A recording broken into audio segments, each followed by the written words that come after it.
Hello guys, DJParson here, back for another video, and this video is going to be a little bit different than usual because I want to take a look again at my card reviews that I did quite a while ago. I think most of you have probably seen those videos.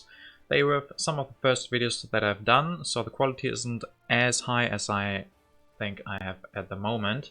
And also, people ask me if I've changed any of my opinions, and I definitely have. But I'm not going to do just the same again, give everything ratings. We're going to do it a little bit differently, and that is going to be a tier list for the leaders and wonders.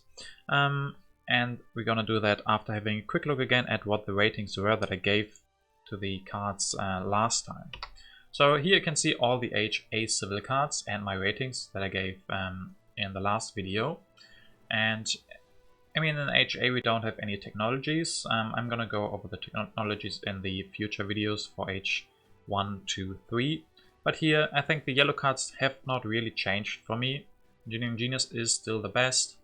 And then Urban Growth is better than Rich Land. And Frugality is the worst one. And then the rest, I mean, it's debatable. Cultural Heritage, Patriotism and Stockpile. I think they're both, or all three of them, not the greatest cards. So I'm not the biggest fan of those. It's hard to really give them numbers. So yeah, sometimes some is going to be better. Overall, I think Cultural Heritage probably has to be the best one of those three because science is more important than resource that early. And then taking a look at the leaders and wonders. The expansion wasn't out that long when I did the ratings. And I mean, we can see that in the ratings that I've given to those leaders, right? We have Boudica at 8, Sun Tzu at 6, and all the rest is between that. We only have 6, 7, and 8s.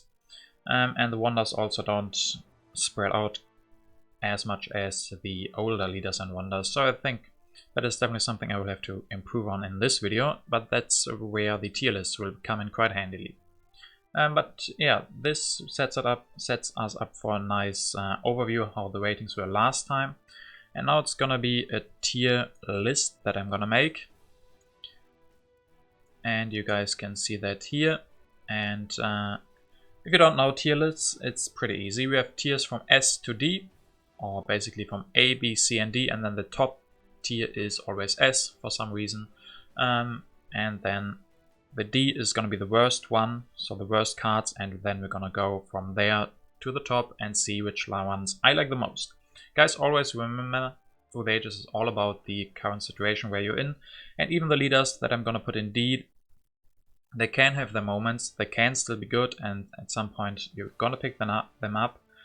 But those that are in A or S tier are just going to be, yeah, a little bit more flexible, more usable, stronger abilities than those in D tier. So always keep that in mind. Don't take these tier lists or even the ratings or anything that anyone ever says. Don't take that as set in stone. Always make your own opinions about the current situation where you're in. With that said, let's hop into the tier list. And in D tier, I think most of you are going to already expect what leader I'm going to definitely put into that. And that is going to be Moses. I'm not a big fan of Moses. I said that in the card reviews, and not a lot has changed. Some players like him, I know that. I've never really seen him work. Maybe once or twice he can have a good game. But overall, I'm not looking forward to ever picking Moses. Another leader that really underwhelmed me from the expansion is Confucius. I don't really see the value in him that much, giving you some science, yeah, but then you have to play cards into the event stack, and often you don't want to do that. That really depends on your situation, if you want to feed the event stack or not. So I'm not a big fan of Confucius either. And then we have another new leader that is going to be in D tier, that is Ashoka. He has a very unique role, I would say, and he can work quite nicely, especially with pyramids or something. Then you can take extra cards into your hand. He can be a good leader to keep in all of H1. So if there are no good H1 leaders, he can work quite nicely. If you get extra food and resource production, that is pretty strong. But it takes a while to work, and then I like leaders more that you can get an H1 leader earlier. You know, where you can get that bigger benefit from an HA leader in the beginning, and then swap them out for an H1 leader as soon as they come out, or at whatever possible moment it's best for you. And don't want to do that with Ashoka. He needs to stay in game because you invest quite a lot in him, taking all of those cards. So definitely think he's in D tier for me.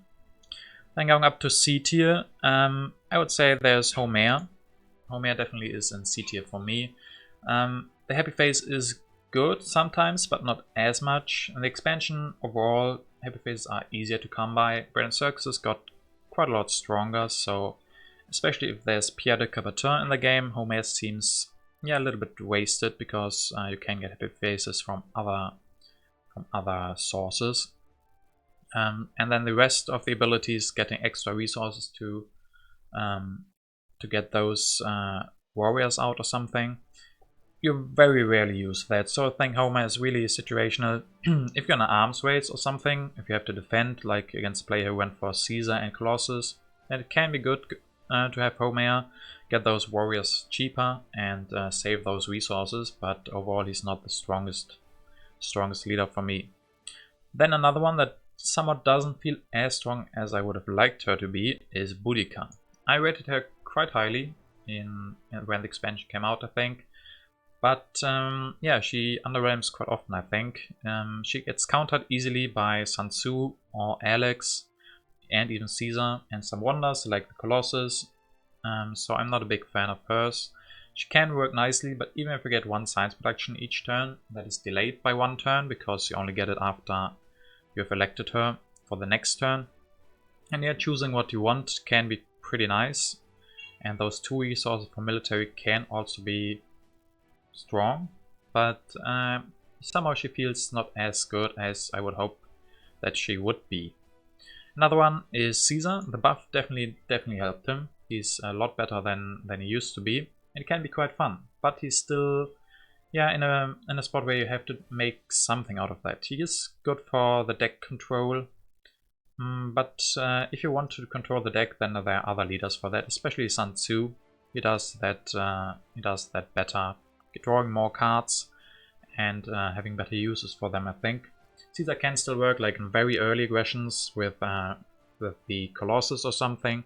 It can be quite a nice strategy, really pressure someone, especially if they went for Hammurabi or Cleopatra, so no military.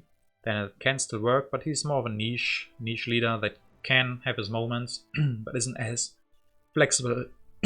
Sorry, not as flexible as other leaders. Coming up to B tier, I think one that seemed to be really strong before I even played him was Hippocrates, but nowadays I think he's in B tier. You're always fine with getting him. I mean, extra yellow cubes are gonna be good, but it's not really like you're excited to get him. I thought he would be a lot stronger, but those yellow cubes come quite late at the end of H1. That one matters quite a lot, but then the one after H2, that often isn't as important. You're gonna be in the middle row of your yellow bank usually, and then having one extra yellow token isn't that important often. And then the third yellow cube, I often don't even take that because it takes quite a long time for Hippocrates to get all 3 yellow cubes, and if you want to get a new leader from H1, that's usually better than getting that 3rd yellow cube. Another leader where you're always fine with getting him and who's a little bit similar to Hippocrates is Alexander. He also gives you 1 yellow cube. There's quite a lot of discussion about who's better. Alex gives you 1 yellow cube not right away, but you can take it right away and save some extra food. And Hippocrates gives you 2 or even 3. But Alex still has that ability of having extra strength, so it can be good for countering Boudica, for defending against like a tactic like Caesar and Colossus. If you have Alex, then that's no problem at all. And they waste all of their military in the beginning. And then, yeah, I mean, Alex has to sacrifice a politics action and doesn't get back the civil action when you replace him, because you can't replace him. So, yeah, there are back and forth arguments who's better. I personally think I like Alexander a little bit more, but they're probably around the same. So I put them both of them into B tier.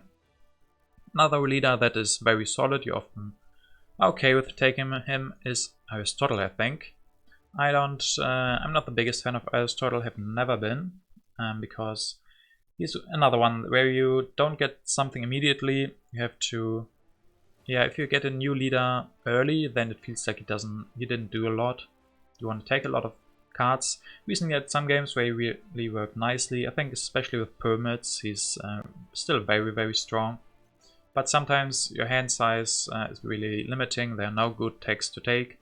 And then he's going to be, yeah, some science, which is going to be pretty nice. But yeah, he's not good enough for me to get up to A tier, but it's definitely close. But coming up to A tier, we have 3 leaders left. And one that really, really surprised me was Sun Tzu. I didn't really expect him to be that strong, but the extra card draws that he gives you a lot of event stack control, a lot of tactics that you can go for, and overall a lot of flexibility in the strategies you can go for. If you draw a lot of colonies, go for colony plays. If you draw the right tactics, go for Genghis Khan, go for Columbus with those colonies, go for, I don't know, go for Zhishka. That's an especially strong combo, right? Go for Zhishka with the medieval army maybe, and even fighting band is okay with that. So it gives you a lot of room where you can adjust your tactics or your strategies. Especially like if you draw a lot of the strength dependent cards, events, like open borders, border conflict and all of those, plant those in, and then you have the extra strength from Sun Tzu and maybe the tactic. So you're gonna win those, and you have full knowledge what is coming from the deck. And you get the ability to draw a lot of cards and decide what you want to play into the event stack. So I'm really a big fan of his. Another one that really, really surprised me is the next one in A tier, that is Cleopatra. Cleopatra, I didn't think she would be that strong, but getting out your first lab in the first turn is really, really strong. And then you find a lot of ways to use her, really. She doesn't have problems with corruption like other leaders do. And so I think I really, really like her. She's good for a lot of the wonders, which take a lot of steps, and then you can get like an early second wonder is perfect with her.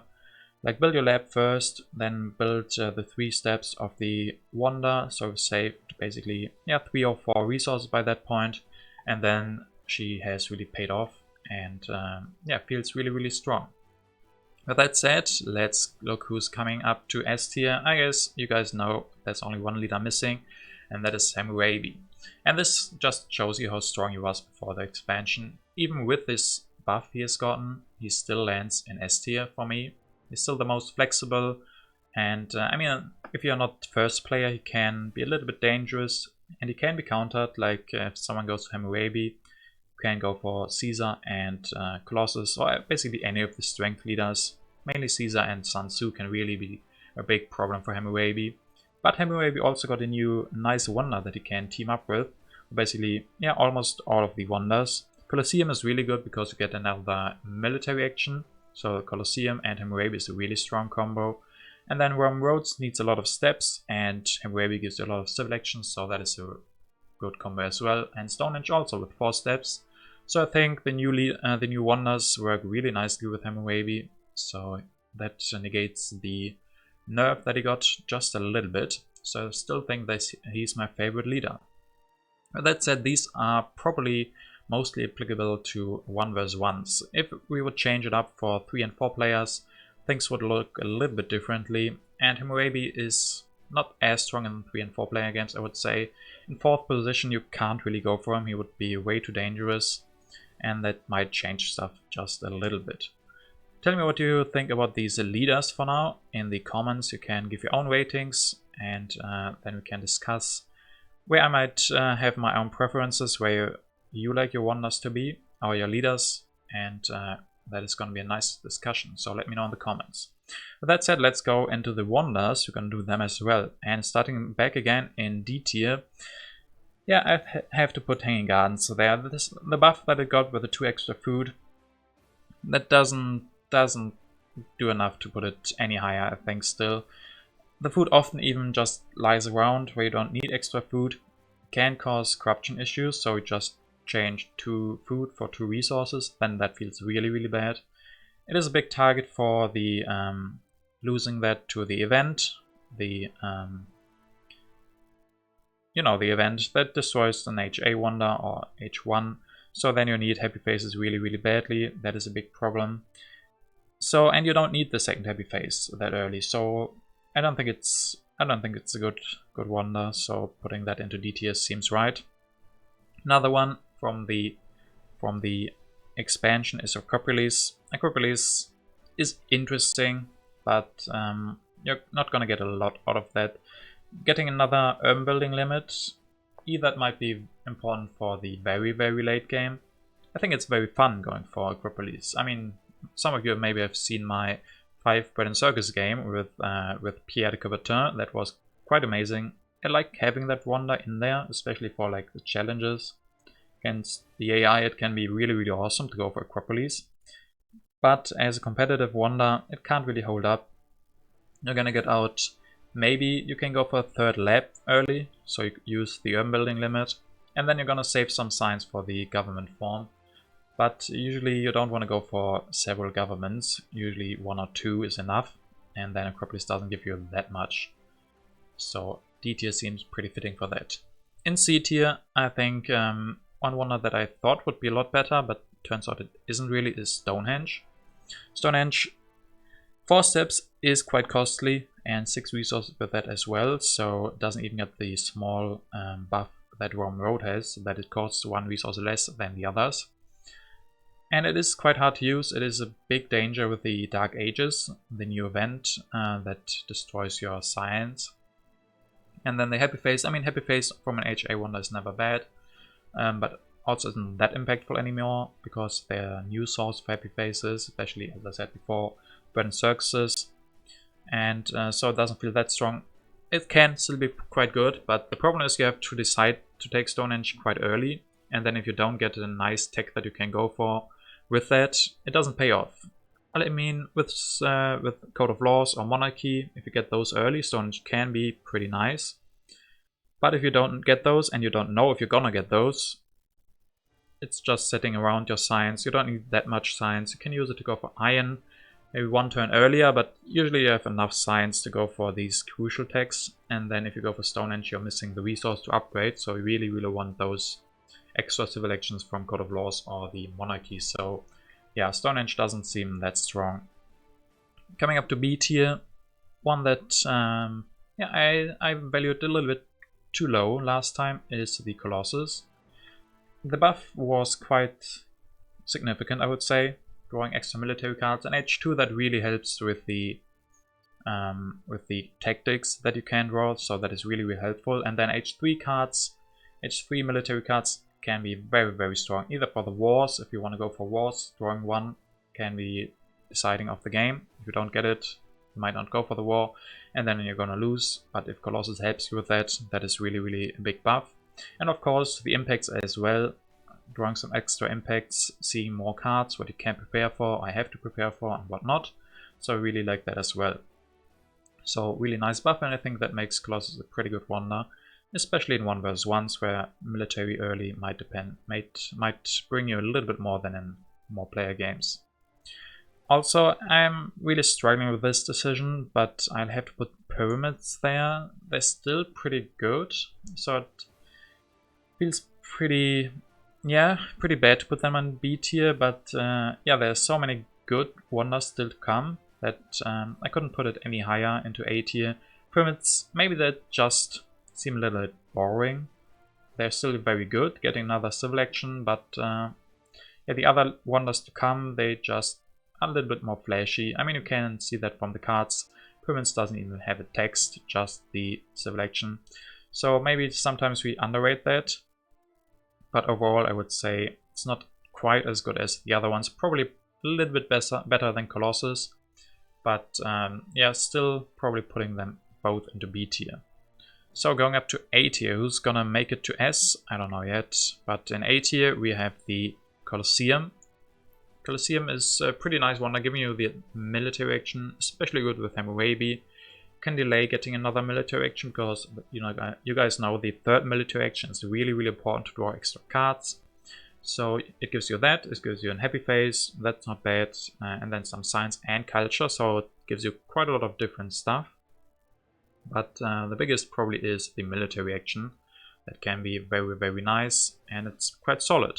The building cost is a little bit awkward. Like pyramids probably have the best one. I mean, Colossus of course, because it only takes 2 steps. But 2, 1, and 3 resources for Colosseum sometimes makes things a little bit awkward with corruption, but it's still an A tier, I would say. and pretty nice wonder. And the other one in A tier for me is Roman Roads. That is really a nice wonder. 4 civil actions is a lot to finish that, but getting that free yellow token and free blue token, which can be very good for some combos with other wonders or with the colonies that you can draw, that is quite nice. And then always producing what you really need. Sometimes it can be hard to finish the Roman Roads because of the 4 steps, but you have to find space for that, and then it's going to be very, very amazing. You can skip your first or your third bronze rather with that and delay that just a little bit to get Roman Roads out earlier. And then the extra science production in H2 is also pretty nice. And then also transitions well into the late game with 2 culture production. That is quite nice for an HA wonder, so it's gonna result in some culture as well. So really a big fan of that, especially with Hammurabi. So these 2 are really one of the reasons why Hammurabi is an S tier, is Colosseum and Roman Roads. Both of them really, really strong. Both of them work really amazingly with Hammurabi. But another one that works really, really nice with Hammurabi as well is an S tier, and that is the library. It's a little bit old school putting Hammurabi and library on S tier, but I think they're still both the best leaders. They were definitely before the expansion, and even after the expansion. I think they leveled all the other cards around their level and put like those 2 were the strongest leader and wonder respectively. So it makes sense that library is still the strongest. Some people, I think, prefer Roman Roads or Colosseum to that. That comes down a lot to playstyle, what you like most. But the library has one of the biggest upsides, that is the science production early. And then also the hand size limit, that can be quite important in a lot of situations. So we really, really like the library still. It's just solid, it gives you a lot of culture. That's gonna be, you finish it early, like around 15 culture in the end. That might matter quite a lot, so really big fan of that. And then of course science and the extra hand size. It seems really good. I think that's still my favorite, so it deserves the spot in S tier. So there you have it, guys. This is my tier list for HA. Let me know what you think in the comments and stay tuned for H1.